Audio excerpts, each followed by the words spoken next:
In our daily life, we will sometimes come across difficult people. How do you deal with them?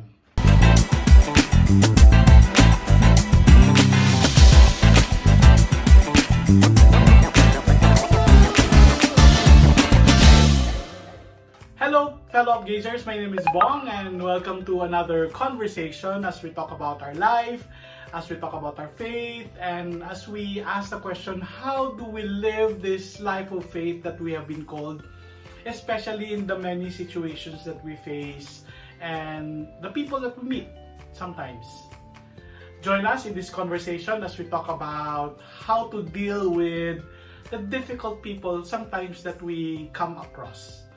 It's part of life. It's part of our daily interaction when we come across people who may be going through some difficulties, and so that our interaction with them becomes difficult as well.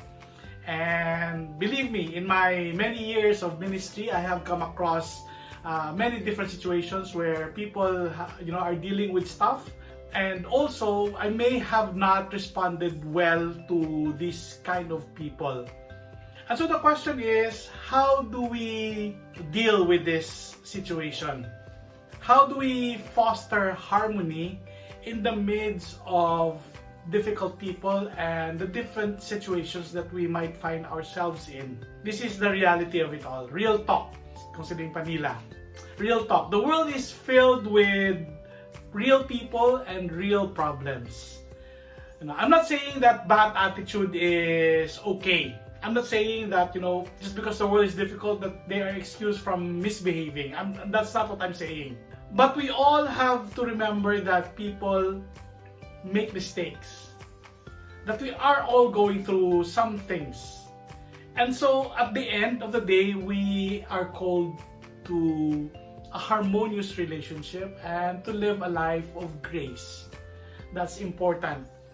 And so with that in mind, here are 10 suggestions in dealing with difficult people. First, understand that there will always be difficult people. It's not a surprise. It's what we have, and this is our world. We live in a broken world full of real people with real problems.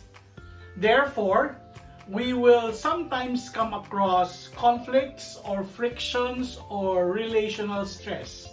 It is inevitable. It is unavoidable. And with that in mind, the first step in dealing with difficult people is to expect it, to anticipate it, and to be proactive about it. Knowing that it can and it will happen will remove the surprise factor. You don't say, "Ay, why you couldn't expect?" or something like that. You know that there will be times when difficulties will come. There will be some challenges. There will be some differences. Expect that. So when you expect that, you can properly prepare for these situations as they arise. I love what my friend would term it. She would say that we can give grace in things ahead of time. Meaning, you already are mentally and spiritually and in your heart preparing, I need to be gracious whenever things will arise. I need to exercise grace when, with the things ahead of time. And so we are less rattled by it when it will actually happen. Our hearts, our minds, our spirits are already set to it. Not that we're looking for problems, but we will expect it in a way that, it can happen at any time. So when that actually happens, then there is a spiritual preparation already. So expect, understand that there will always be difficult people. Second, pray for that person. Pray for the person that you have a difference with. Prayer has an incredible ability of changing, softening our hearts towards others. So we pray for that person, not that he will be changed, but we will be changed. Our attitude, our perspective, how we look at things can be softened by the Lord and His gentle dealing with all of us. If you are, if you are at odds with someone, One of the best ways to respond in a healthy and in a godly way is to pray for them. You know, sometimes I discovered that it becomes difficult to stay angry or to stay mad at someone when you are praying for that person. So pray for that person. Number 3, stay humble. The Bible reminds us over and over again that pride destroys. Not only does it destroy our relationship with God, it also destroys our relationship with others. So, sometimes when there is confrontation, sometimes when there is conflict, when there are differences, it's important for us to check our pride and to stay humble. Be willing to listen, be willing to be corrected, because that person who has a difference with you might have a point, might have a truth that they're saying, and so we must be open and humble enough to recognize that there might be some truth in it. When you're dealing with a difficult person, be willing to own up to your part and to be the first to offer a gentle word. Our pride makes it so hard sometimes to do that. Nga ako, or siya may sala, or why siya kaintindi, or something like that. But sometimes it's easier for us to, it's better for us to offer the first gentle word. It is necessary, especially when we're working with people. In addition, be willing to say sorry. If it is your fault, if you are at fault, right? Apologize. Offer peace and allow for reconciliation to take place. So stay humble. Number 4, don't lose it. Keep calm. Be patient. It's easy to get defensive. It's easy to raise our voice when at the heat of confrontation.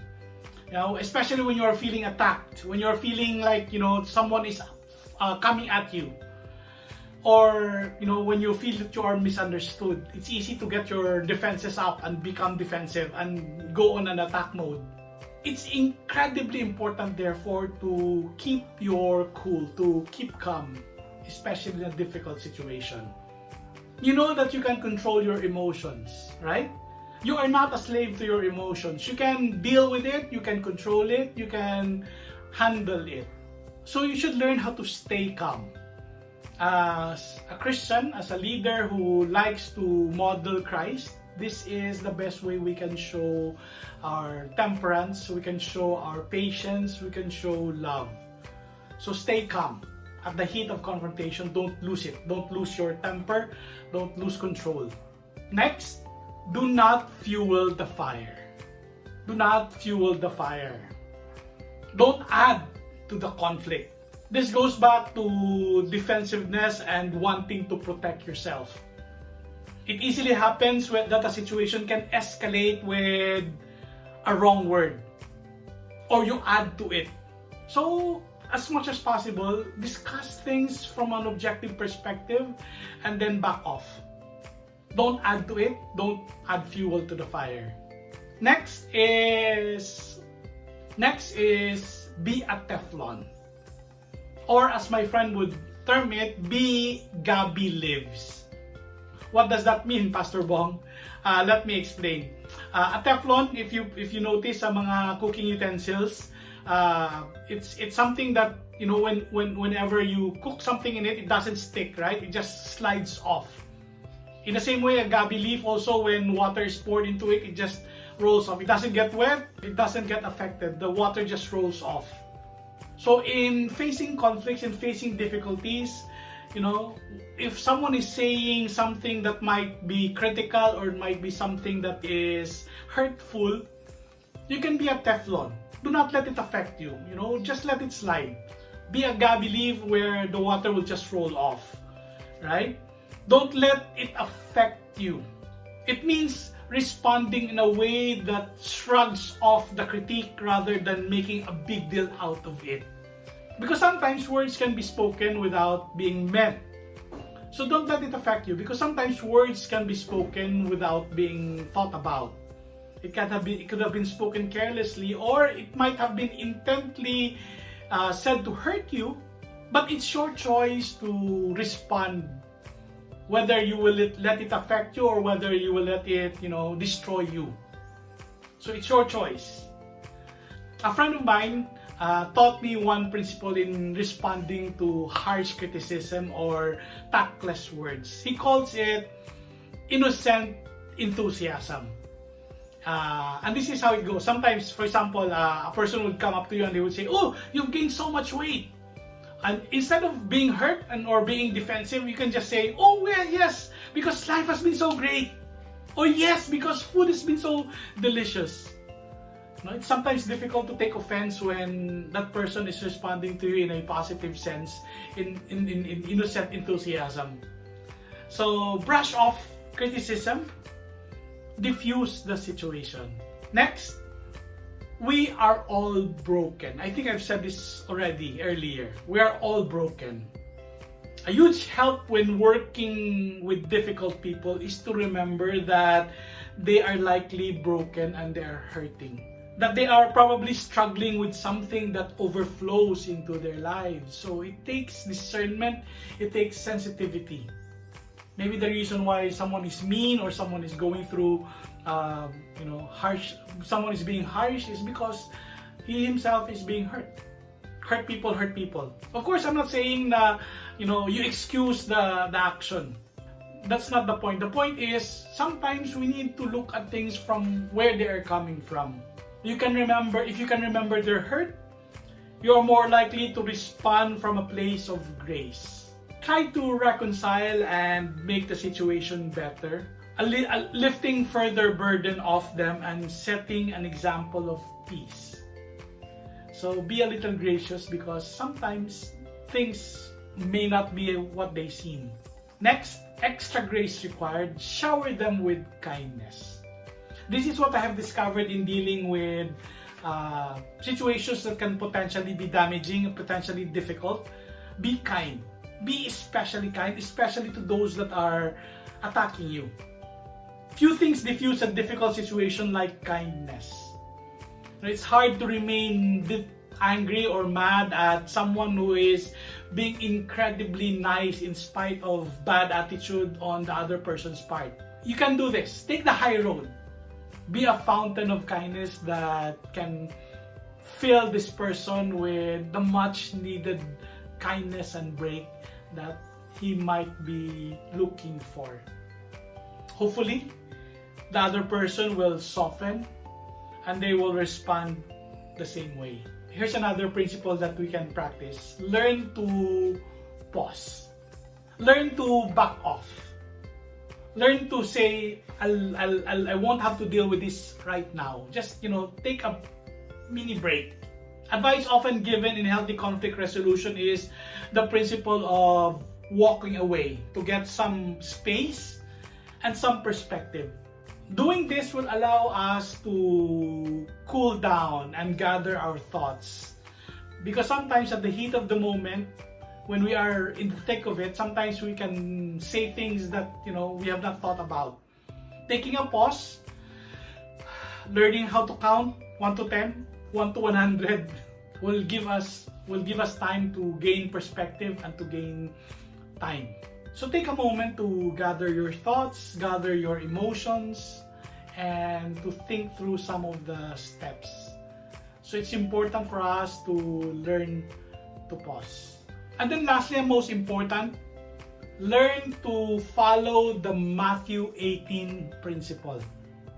Learn the Matthew 18 principle. Let me read Matthew 18 chapter 15. If your brother or sister sins, go and point out their fault just between the two of you. If they listen to you, you have won them over. But if they will not listen, take 1 or 2 others along so that every matter may be established by the testimony of 2 or 3 witnesses. If they still refuse to listen, tell it to the church. And if they refuse to listen even to the church, treat them as you would a pagan or a tax collector. What does that mean? It means that we need to resolve conflict in a biblical perspective, and that is through communication and openness. How many of you have solved the conflict with one person by talking to other people? That never happens. It will always escalate. It will always cause more damage. So instead, follow the Matthew 18 principle. Go to the person, be honest. Dialogue. Because it might have just been a misunderstanding, or things could have been settled in a way that was less damaging if you do that. I have seen so many relationships and so many working things damaged because we refuse to be open. We refuse to dialogue. We are afraid of conflict. Ironically, if we are afraid to confront, if we are afraid to dialogue and to communicate, because we don't want conflict, ironically, conflict will be far more worse. So there you go. Life is difficult as it is.